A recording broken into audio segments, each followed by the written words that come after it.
मोदी को देखने आए हैं। मोदी ने हमें बहुत कुछ दिया है। हम पहाड़ियों को एसटी मिला है और मेरे मम्मी पापा को बुजुर्ग को पेंशन मिली है, किसान किस्त मिल रही है और साथ में आयुष्मान कार्ड मिल रहा है। और मेरी मम्मा को पैरालाइज हुआ था 3 बार, मोदी कार्ड से हो गया, एक भी पैसा नहीं लगा।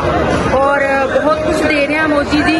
तो हमारा वोट हो गया है 25 को, हम वोट दे के आए हैं। तो मेरे घर से 4 वोट मोदी को।